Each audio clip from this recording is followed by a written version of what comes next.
น้ำยาขนมจีนโอ้โหเป็นตาแซ่บบ่พี่น้อง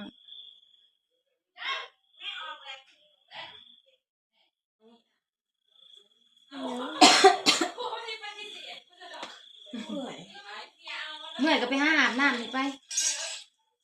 ย่านไปย่านกะทิบ่พอวันไผว้าวเฮ็ดลายเกินกันคือเก่าเดี๋ยวเอามันกันได้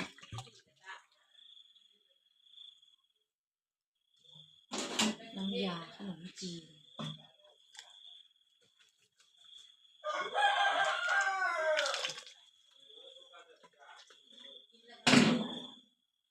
ขยะล้าง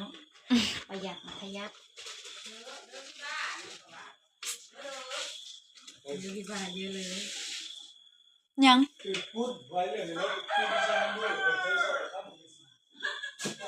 หวายข้าวปุ้นแล้วจะใส่คำก็ได้ของเขาซอยเขาเจ้าบ่เห็นใช่ป่ะเอามาเจ้าใหญ่นะ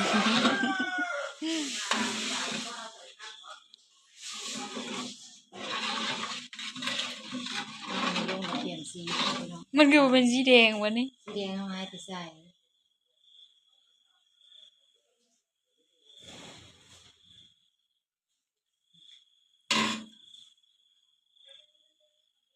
หอมจังเลย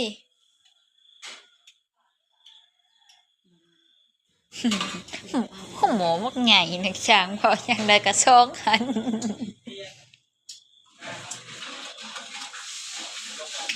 แต่รสชาตินี่พิเศษ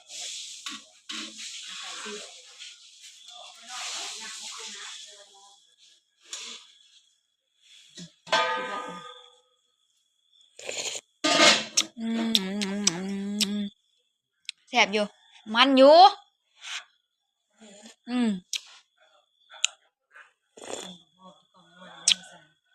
ให้มานั่งเผาห้องน้ำนั่งเผาพอคนนั่งออกเป็นออกยันแม่ครัวบ่ได้กินเอาครับบ่ได้เอาเรื่อยแทงลงอีกบรรยากาศตอนเช้าแล้วบัดนี้พี่น้องเอ้ย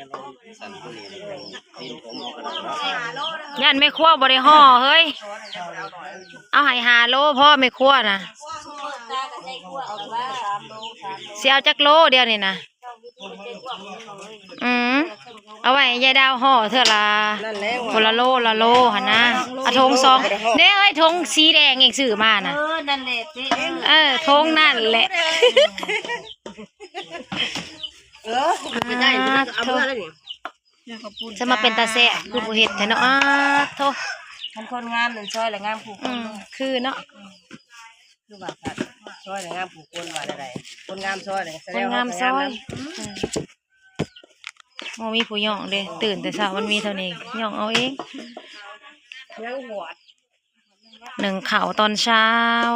เฮ็ดน้ำข้าวปุ้นต้มเป็ดกะทิจะเริ่มตอกปรุงแล้วแหละถอกแหละเรียบร้อยแหละ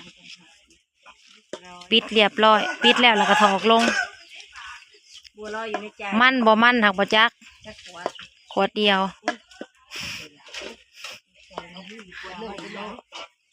ไปซิมเบิ่ง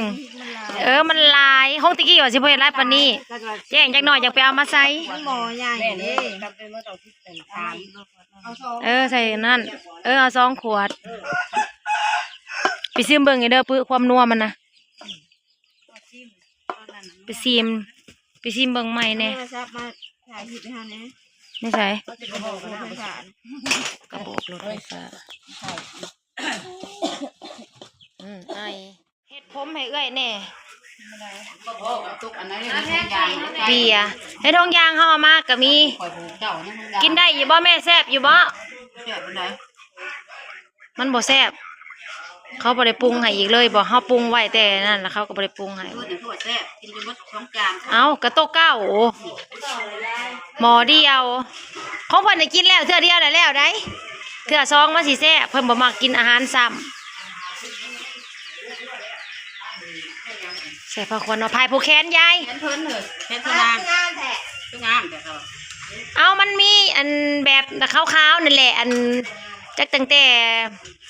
มืออันนั้นที่เฮาแล้วก็ถือมามุกมานำแต่สมเฮาเฮ็ดใส่อันนั้นเด้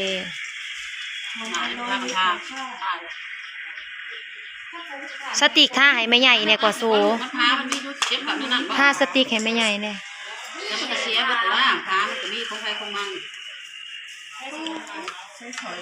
สาวๆพากันแต่งตนแต่งโต จะใส่คือดอกเอาใหม่ให้โอ๊ยจะมาอ้างมึงเล็กกว่ามึงเล็กร้านจ่าร้านจ่าในสิได้ลูกป้าแม่มาเลยรวยเนาะแม่มานะก็ใส่ให้ลูกใส่ที่สองขาใส่เนาะป้าเธอใส่บ่ได้มันใหญ่ลูกป้าเธอสะอ่อนเด้แม่มาเลยมีทองมีแทงใส่พอดีนะเอาไปให้แม่ใหญ่ใส่น้ำแน่โพพูละสองสลึงพูดโอ้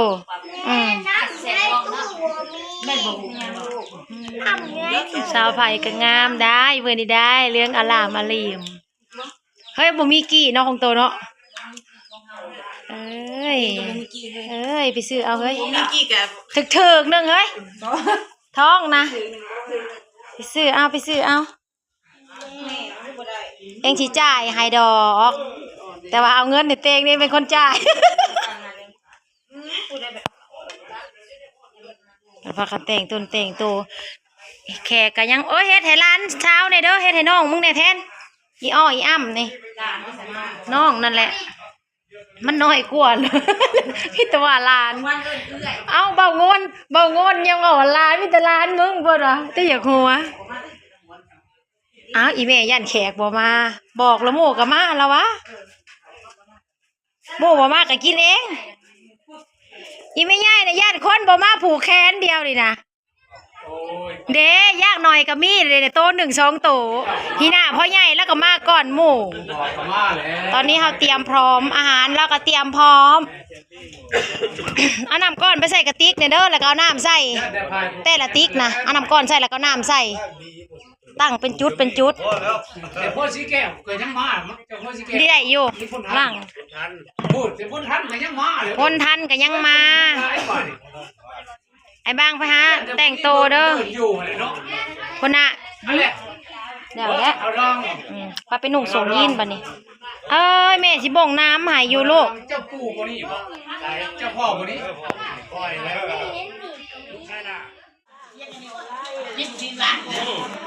นี่จบเลย ลูกไผ่เป็นร้อยมาอ้าวยี่ดีกันเลยมาได้นะตามมุกเรือที่ว่าที่เลยเทียนเนี่ยมุกจังแล้วอันนี้คนที่หยอกทุกทีคือคนมึงไหลเอาเสือทั้งหลายจะหนักเลยอย่าพูดเลยอย่าตีกันเลยอะไรเรื่องการเจ้าเข้าเองปวดเจ้าเนี่ยจะพูดกันเลยประเทศนี้จะแค่นี้มาโปกแขนให้แม่มวยหมวดเนาะ โอ้ย อ้าวนั่นละมาหูใจแม่เล่นโอ้ยแม่มากเลขได้มันยืนสาธุขอบใจอ้ายเด้อมาผูกคอต่อแขนให้อีแม่น้องดาวอยู่ดีแม่งปังจ้าสีเลยนะจ้าสีดำอันนี้ของลุงบอยกับลุงมีผูกไข่ไปเข้าไปลูกเข้าไปผูกแขนให้คุณแม่คือ6แถบพโนตโมปลาเฮ็ดปิ่งปลาสิเฮ็ดปิ่งปลาป้า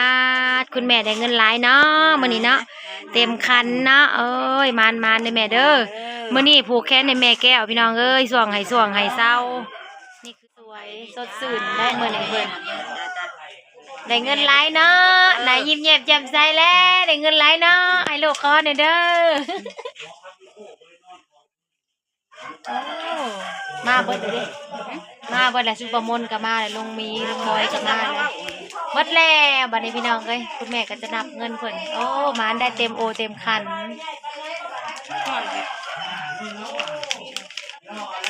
พี่บอกน้องมาผูกคอต่อแขนไหนแม่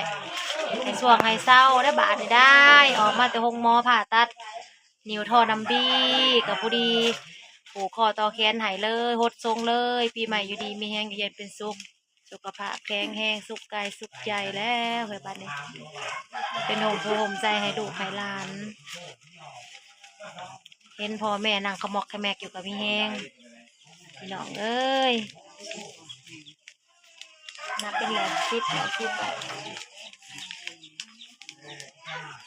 แนวเงินไปหาหมอหาแพทย์จนบ่มีเงินติดกระเป๋าพี่น้องเอ้ย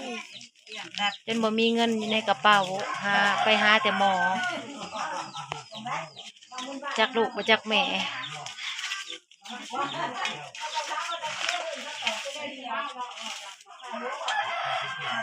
สรุปแล้วเราไปเอาเงินเจ้าเด้อ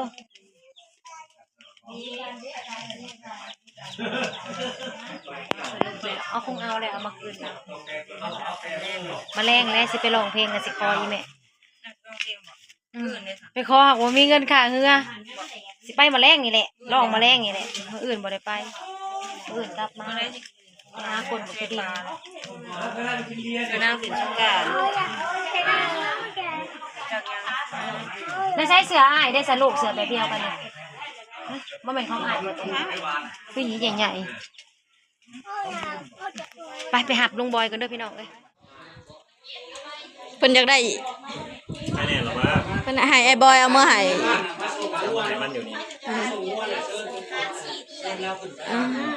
มันกินได้บักหลายๆยานะ คนใหญ่บอกจะตัดข้อนกะทิ แต่เพิ่นบ่เข้าใจเพิ่นอันนั้นยากก็เลยว่าให้แบ่ง4ส่วนซะทงหนึ่งนะแต่ว่าให้เติมน้ำหลายๆเติมไปเรื่อย น้ำบ่เข้าใจ ๆนางบ่เข้าใจ มันก็เบิ่งกระเติม แม่นมันกินได้เป็นเท่าใดเป็น20กว่าตุกพุ่นเนาะกลัวอีกเนาะ แม่นน้อยเท่แล้วก็ทุกใหญ่กะทิ เราบ่เข้าใจเพิ่นบ่เข้าใจบัดเพิ่นโทรมาพอดีครับอันลูกเฮาหลินโทรศัพท์เพิ่นอยากโทรมาถามนะก็เลย แล้วว่าถ้ามันเห็นมันก็มาเอามาตำอีกแล้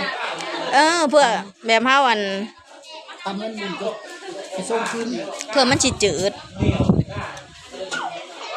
กินแล้วออก ไอ้บอยมาเลยพี่น้อง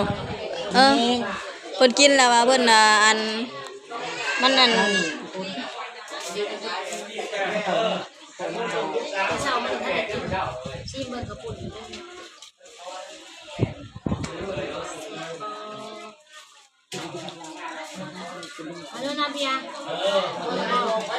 แต่ว่าแม่แก้วเราเป็นอยู่บ่อนั้นมันออกยากมันเลย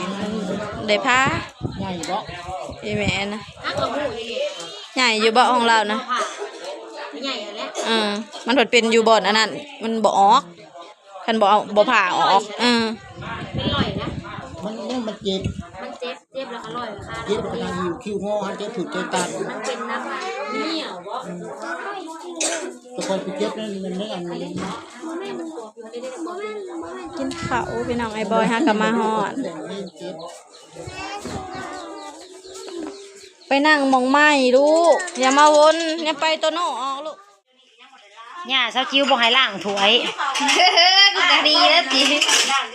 สิกินก็มียังลูกลาบก็มีต้มก็มีเอายังต้มเป็ดก็อยู่ในหม้ออยากกินปลาไปกินอยู่ผูไปน้ำลุงบอยไปสายไปย่างไปทางหน้าทำไม่ไหวทำมาหงกินปลาโอเค